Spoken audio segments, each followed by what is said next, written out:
Primeval fans, and sorry. I have been delaying this for ages, almost a year. That's not good at all. I'm very sorry. I had every intention of getting this out much sooner, but unfortunately, life got in the way. But I'm here now to bring you my review of Primeval Series 5, Episode 2. So, yeah, I had problems with my channel, so I couldn't upload anything until sort of now. So, the basic plot of Series 5, Episode 2 of Primeval is that Connor continues his work on the New Dawn project for Philip. Abby and Matt continue to be suspicious, and Abby confronts him about it. The team have to go.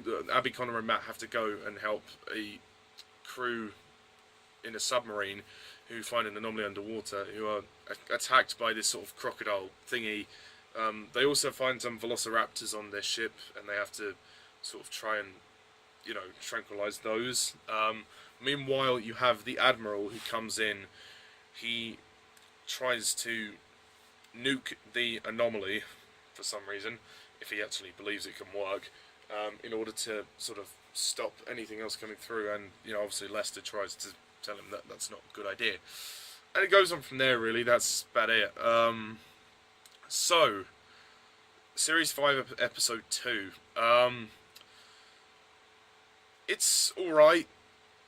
Yeah, that's all I can say. It's alright. There's not much else to say. I've never really been a fan of this episode. It's not really one that appeals to me. It's probably a bit better than the first episode. It didn't annoy me as much.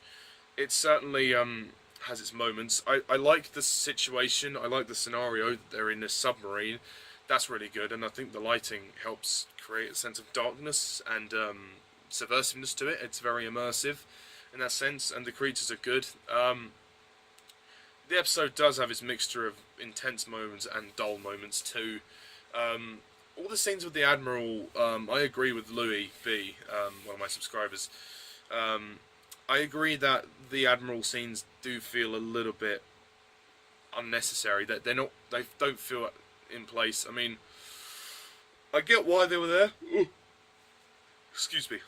As I said, I get why they were there, but they just weren't necessary for me, and I just didn't feel anything from them, to be honest. I like the tension between Matt, Connor, and Abby, and there's definitely sort of, obviously we know that Philip is sort of a bad guy, but for them, they're suspecting Philip, and it's, they're questioning Connor now about what he's doing, and Abby and Connor's relationship is really put to the test, which is interesting. And the performances are good, I would say. They're nothing spectacular, but they're good enough. Well, although Ciaran McMenamin continues to be shit as Matt Anderson. He's so terrible. Matt Blanderson. I'm going to continue to call him that. Andrew Lee Potts is brilliant as Connor. Some of his comedy here is a bit cringy, but that's not his fault. That's the script. The writers don't particularly do a great job here. It's alright. Like I said, it's alright, but nothing remotely stands out. Hannah Spearritt as Abby, you can tell that she's lost interest in the part. 5 series in, I think even by series 4, she's lost interest in the part, and she's just basically going through the motions.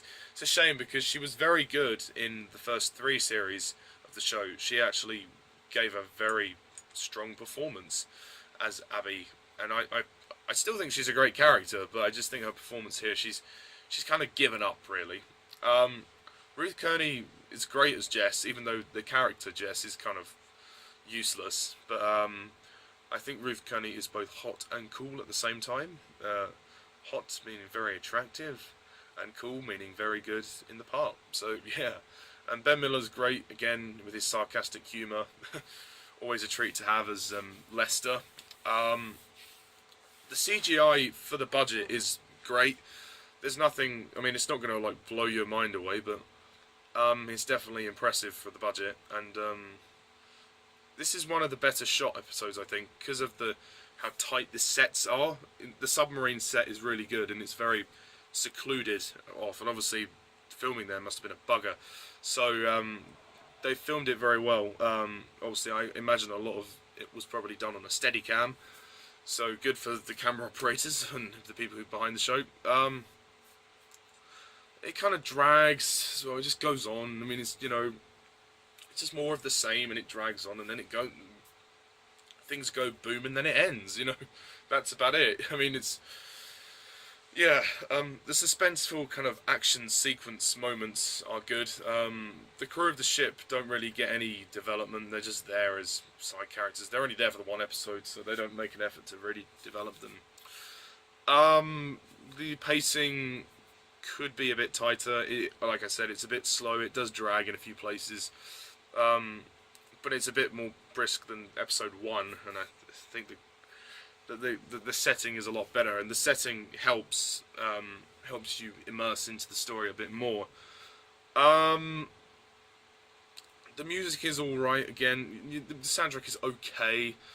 I still hate the opening titles and the new theme with a passion. It's never going to be the same as Series 1 to 3. They used the Series 1 to 3 title theme in the credits, but they don't use it in the main titles. And they've changed the main titles, of course, as well with Series 4 and 5. The original title theme was so much better. But anyway, there's not much I can really say about this one. It's good, and the ending scene between Abby and Connor is really nice. When Connor basically tries to reassure her that what he's doing is very good, and that Philip is trustworthy, and obviously we as the audience are kind of sitting there going, well, we already know that Philip's the bad guy, so this doesn't really mean anything to us. You're just sitting there going, better get a dinner on. Yeah, you know, it's just like, you know, it feels completely redundant. It's a nice scene, but it just feels redundant because the whole drama between Abby and Connor, she's like, oh, I don't trust him. He's very suspicious, and, you know, and Connor says, oh, is this because of the menagerie incident? And it's like, no, not because of that, but not just because of that. I mean, you know, how did I know that Philip was shifty? You know, Philip... yeah, I mean, speaking of which, Becca, for some reason, isn't in the episode. I don't know why. Maybe it was just the actor couldn't make it that day. Also, Philip is not in the episode either, but I think it's a nice break, a nice departure, and neither is April in the episode. So I guess I can thank the episode for that, because we didn't need them in this one. And, you know, the ending is very good when Lester gives the phone call to the Admiral, the Minister. Like, I think, you know, tonally, it's alright, like, it's okay, it's trying to be humorous, and it's trying to be dark as well. And it, you know, it works well enough, you know, it's good enough. Overall, it's not really a spectacular episode, it's kind of forgettable, but it's probably one of the better ones of Series 5, not that that says very much, but I wouldn't say it's good, I'd say it's okay. I'd give it a pass, and I'll say that this one is going to be a 6 out of 10.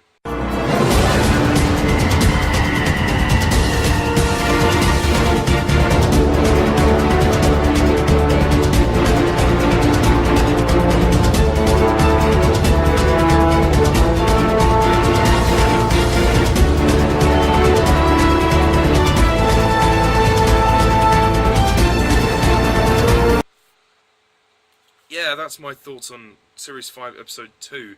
Again, incredibly sorry for the long delay. Again, I had every intention of getting it out much sooner, but unfortunately, life got in the way, and my channel was, you know, I had problems with the channel. So, yeah, but tune in next time when I review Episode 3, which will be the halfway point of Series 5. So we're going to be halfway there, folks. Yay! Also going to be reviewing Suicide Squad, as I saw that today. So that'll be interesting, and also I